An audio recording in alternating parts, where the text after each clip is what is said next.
don't know what was going on with me. I guess I was in love or looking for that ghetto love. Knows I love me some Asia Monique, okay?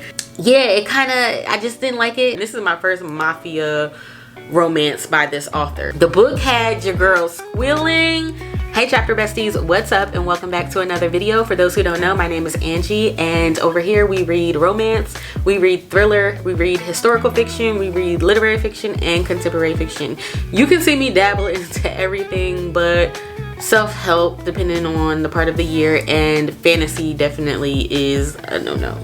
I haven't reached that point in my life where I'm interested in fantasy. But anyway, we're here to talk about all the books that I read in July. I don't have the page count right now because I made a mistake and did not journal my books until the end of the month. And journaling 11 books is extremely hard to do because I put, like, when I started it, I put the page numbers, I put when the book was published, and I do a lot of things that, no, it's better to just journal it right after I read it, and I didn't do that this month, and so here we are. I have no page count for you. But anyway, we did read 11 books, and before I go any further, disclaimer, if you are not into urban romance, you may want to click off this video because I was in my romance bag this month. I read a ton of urban romances. I don't know what was going on with me. I guess I was in love or looking for that ghetto love. I don't know, but that's my life. But anyway, we're gonna start out with Just for the Summer by Abby Jimenez. That was the first book that I finished in July, and this book, I wrote in my Goodreads how I was so upset that I did not start this book sooner. This was one of those books where everybody has that book on their TBR, on their shelf, where they just keep putting it off and putting it off and putting it off. And this was me with Just for the Summer. This book was so good. I ended up rating it 5 stars. It follows Emma and Justin. Emma is a traveling nurse, and they both have a lot going on within their personal lives. And so this book touched on the complexities of family. It touched on childhood trauma and how childhood trauma can spill over into adulthood and challenge your relationships with your friends. It can challenge your relationships with your significant other and all the things. And I just loved how this book was written. To me, a contemporary fiction or a contemporary romance is one of those books where you can really truly get something out of it. You can have tough conversations within yourself. You can have tough conversations with somebody else and truly just get meaningful things out of it. Like, it has deeper things in it, and this is one of those books that just touched on a lot, and I absolutely loved it. It's one of those books that I would highly recommend even for a romance, and yeah, just I loved it. So the second book that I read and finished in July was Unexpected Past by A. Blossom. This is a romance that follows Philly and Kellen, and so I'm trying to do a quick synopsis on this. So basically, Philly is, I forget what happens with her baby dad, but she is pregnant and she ends up meeting Kellen, and obviously they formulate a romance. And so there was a trigger in the beginning of this book of, if you don't like, you know, seeing a pregnant woman having sex with a man who is not the child's father, this is not the book for you. So, you know, just tread carefully with it. So I did write that Philly and Kellen's love story was definitely like insta love, like when you met your person. I know she was kind of apprehensive and stuff. I did love how the family came together and they supported Philly, they supported Kellen and all the things. I did end up rating this 3 stars. It was just okay for me. Very quick read, very fast read. Not something that I would just be like, you know, recommend to you. It was just okay. Something that kind of passed the time and just a cute little love story. The third book that I read was Wyatt, the Barlow Mafia by my girl Asia Monique. So anybody knows me knows I love me some Asia Monique, okay? She literally does no wrong in my eyes, okay?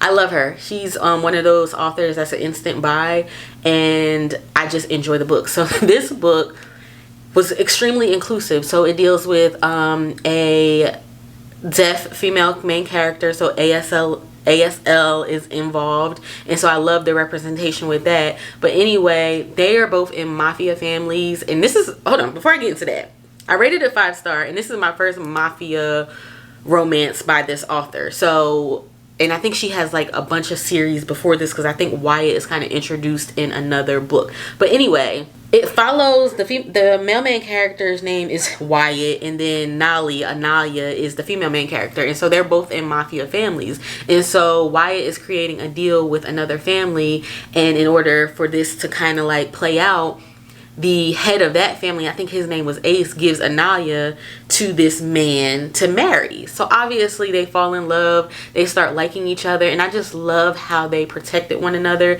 This book had me like kicking and screaming. The female main character, Anali, she was such a badass. Like, I just loved everything about the book and how they held each other down. Like, it was some drama in there that I did not see coming, and it had a lot of plot lines in it as well. And you know how some books can have so many plot lines it gets annoying? No, this did not get annoying, and all the plot lines you got closure from. So yes, I highly recommend this book. If you have not checked it out, you will absolutely love this mafia romance.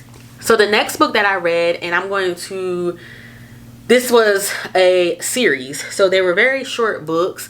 It was Set, Shu, and Ja, and all three of them are brothers. And back in the day, they were very wild. Like, everybody kind of just was scared of them and all of the things. Okay, so anyway, the first book in the series follows Set, and it's part of the Them Boys series by Alexandria House. And so Set and Karima, I love as a woman that's 35 and over, well, 37 and over.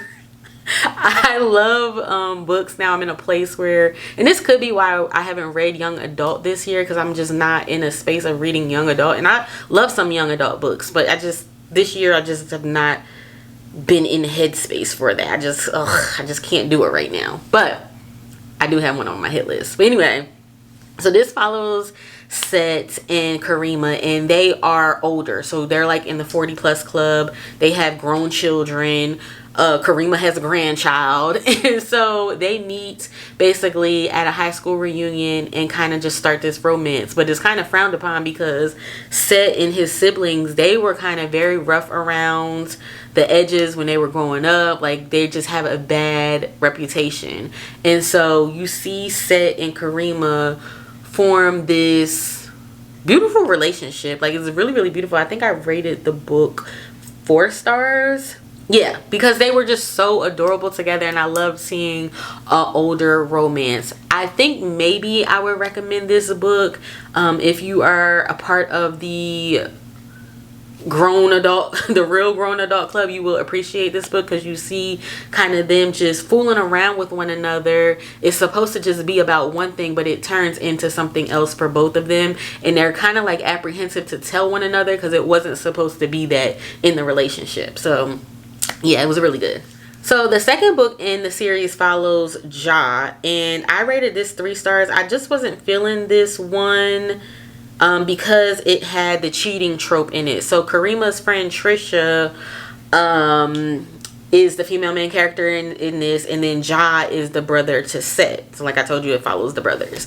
And yeah, Trisha is in a bad relationship, and Ja is kind of this bad boy, like the bad boy that will show up at your house and beat up somebody if they messing with you. Like, that's his reputation. And so yeah, it kind of, I just didn't like it. It had the cheating trope in it. It says, I'll read you guys what the little blurb says about the book. Neither of them was looking for the other. Neither of them intended to fall in love, and now neither of them wants to let go. So there's kind of this back and forth of, it ended up being some mess. It ended up being some drama. So if you like a little bit of drama, if you don't care about the cheating trope, you will love this book. If you have a problem with the cheating trope, this book is not for you, and I wouldn't recommend it. So this next book follows Shu.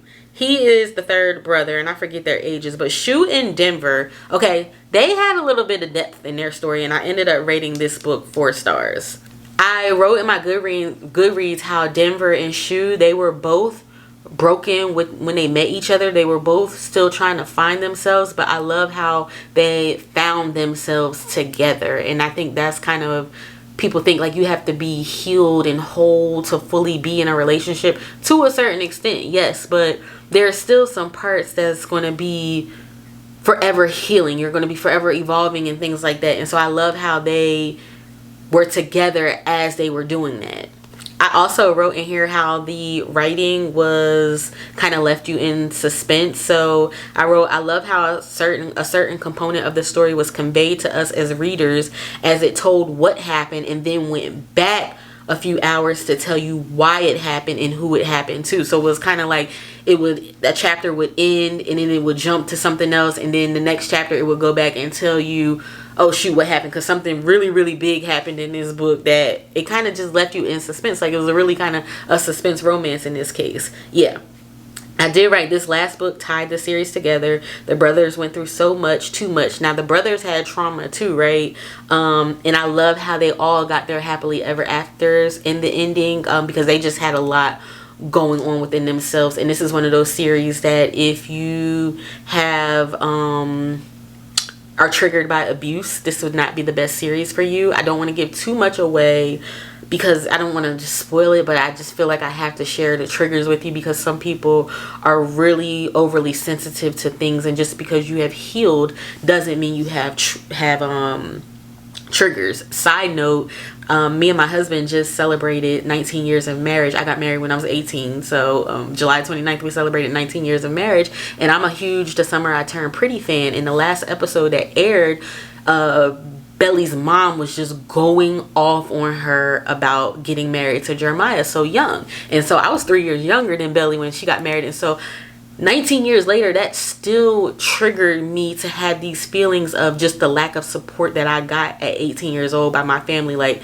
some of them cut me off, didn't talk to me because I decided to get married, even though they knew my husband. Some of them knew my husband before they knew me because we grew up together, and it was just like I just had no support, and seeing that kind of triggered me. So that's why I want to tell you the triggers, so you can read at your own risk. Okay, so yeah. Side note, I just went off on a little whole tangent about my little life over here. Okay, but anyway, so last month or in June I read the first book in this next series. So I ended up, after I read this series, I read the books 2 and 3 in this series. Now, Almost by T. Lynn, this is my book. Okay, this was the most memorable book for me this year, or this month. It follows Cantrell in Italy, and so Italy is a part of the Armani sisters. This is what it's called, the Armani sisters series. She is the middle child in Italy, is like a chef, and so prior to her making it big and doing all these big things, she was dating Cantrell, and Cantrell kind of broke her heart, but there's a reason why he did what he did that you find out in the book. And so I love telling this story, like I know them, right? Like they're real. And so Cantrell is back in town because he, you know, handled what he needed to handle. I think it was like 13 years later or something like that. No, that might be another book, but anyway, it was years later, and so he's back and he is trying to get his girl back, and Italy is not letting up on this man. She's like, listen, you broke my heart, you hurt me, this is not going to be easy task to get me back. And so he works and works and works. Some things transpire in the book that I don't want to give away because it wasn't written on the back, it wasn't written in a blurb or nothing like that. You can't see nothing, so yeah, I don't want to share too much. But yes, the book had your girl squealing. The book had your girl acting like a 15-year-old who just lost her virginity, or somebody that just started puberty and they looking at magazines or something. Like, the book just had me kicking, rubbing my feet and carrying on. Like, I absolutely loved it. Loved it. But then we get to the next book, which is Open My Heart by T. Lynn, right? And so this follows the older sister. I think her name was, I'm about to open it up now. Her name was Kenya, because they're all named after like Kenya, Italy, and then the sister in book number 1, China. It's really, really cute. I love that. And they're like the sisters are rich because their daddy owns an airline company. So they rich. The mama's name is Africa. They are rich. So they don't need any man to take care of them. And I love how these women are working too. They don't need to work. Like, they're trust fund babies. They literally have bank but they're still working. Like China in the first book, she was a teacher. Italy is a chef. Then Kenya, we get to her and open my heart. And Kenya, I did not like Kenya in the other books because she projected a lot onto her sisters. Like she had a very, very bad breakup and she was just against men. And I didn't like how when her sisters got in relationships, she was just like, oh, watch him and watch this. Like, I don't like stuff like that. Like, just girl, baby girl. Just because it didn't work out for you don't mean it ain't gonna work out for me. Like, just support me. And if you see something, of course, say something. But don't just assume that my relationship is going to fail. And that's what Kenya did. Also, I rated this 3 stars because Kenya's story took a turn that I did not think it was going to take. It was very, very strange. And so it follows Sanchez. Sanchez was very...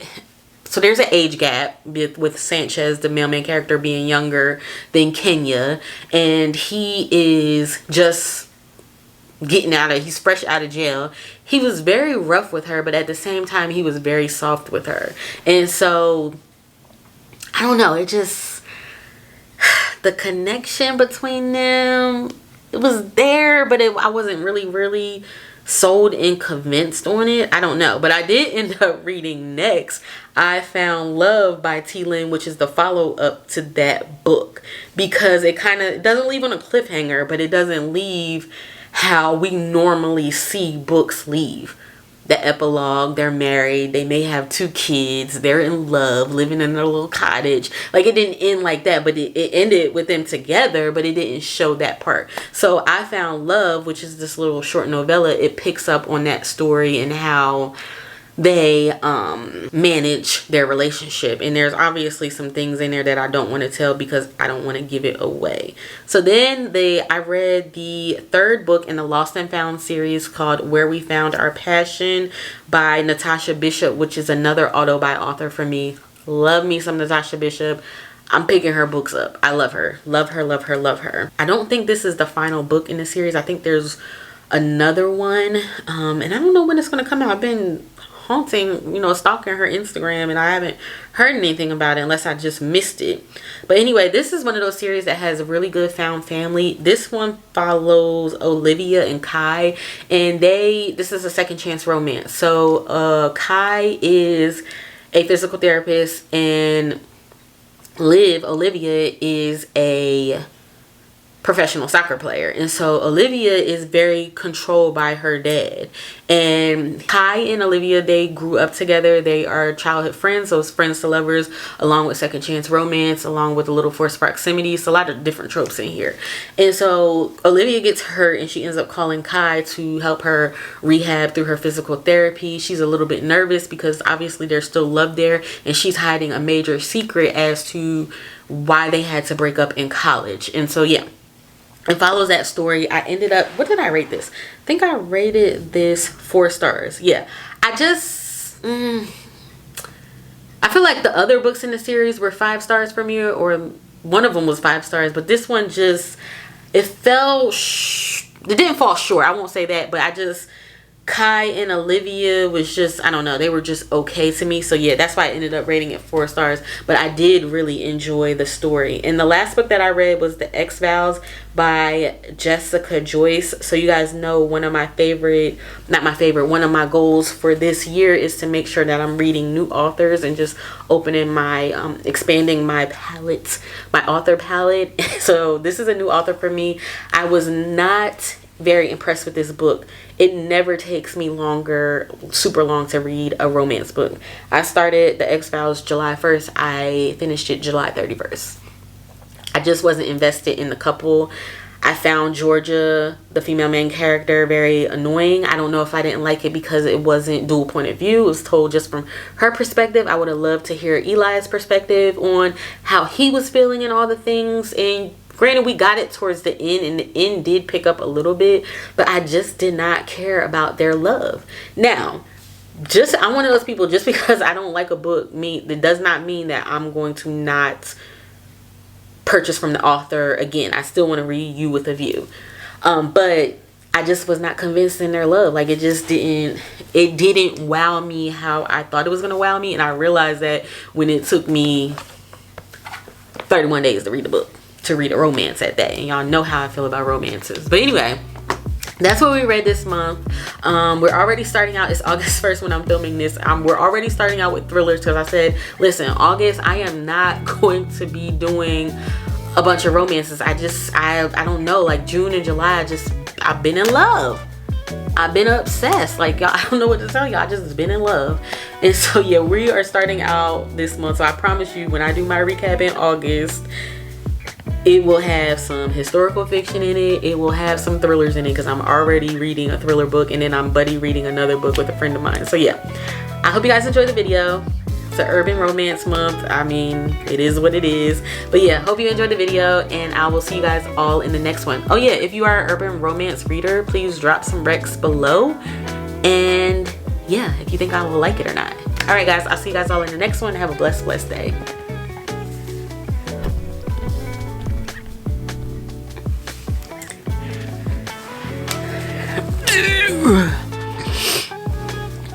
Motown Philly. Hold on, I'm gonna have to get my. I'm unprepared, but that's okay.